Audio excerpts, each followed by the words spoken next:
I've got it. I've only got it. Ready? Neck pain is common amongst cyclists.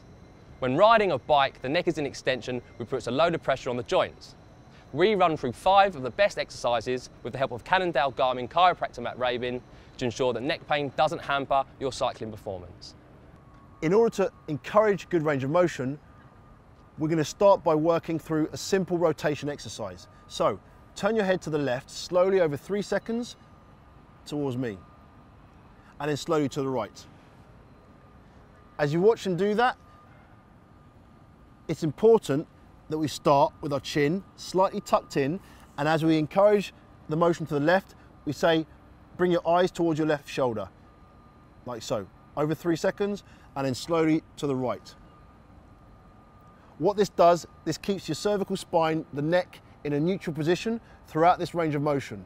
You want to go 3 times to the left and 3 times to the right.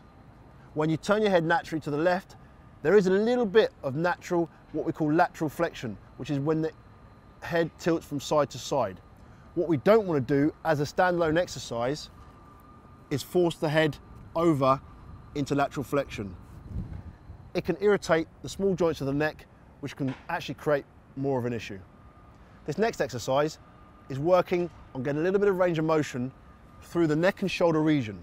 This exercise is very simple. You're going to start by just rolling your shoulders backwards 3 to 4 times. What this does, the muscles contract and relax and get some range of motion into the shoulders and upper back region to help to support the neck better.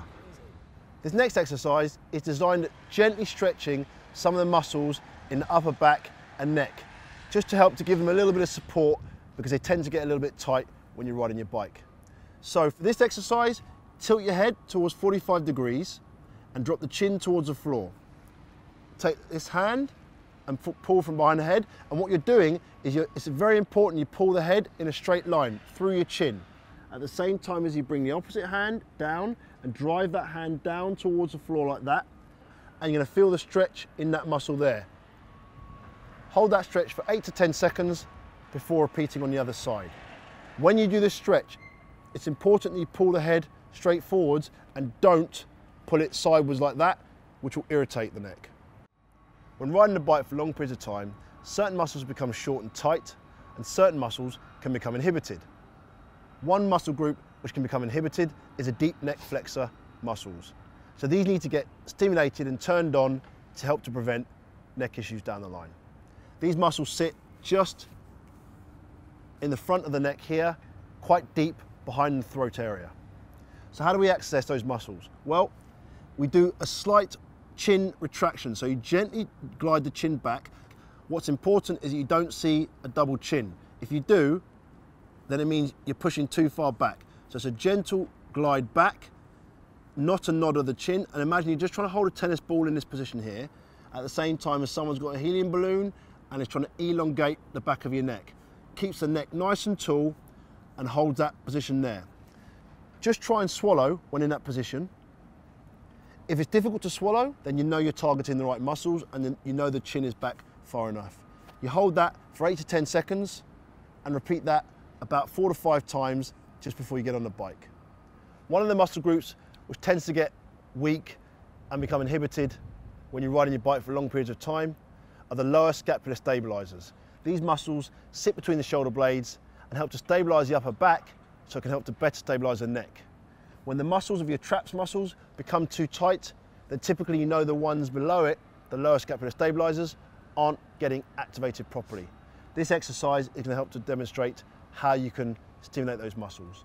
So lie on your back for me. Okay, start with your feet flat on the floor and your knees raised, hands down by your side. From this position, push your hands, fingertips down towards your heels. And from there, gently squeeze in between your shoulder blades and draw your shoulders down and back. From this position, you should feel a tightness underneath the shoulder blades, and you want to hold that contraction for about 8 to 10 seconds and repeat that 3 times. Making sure that you breathe through it as you do it. It's quite common to try and hold your breath when you're doing this exercise, and you don't want to do that. Get these 5 exercises done before you get on the bike. Really help to reduce the chances of getting neck pain.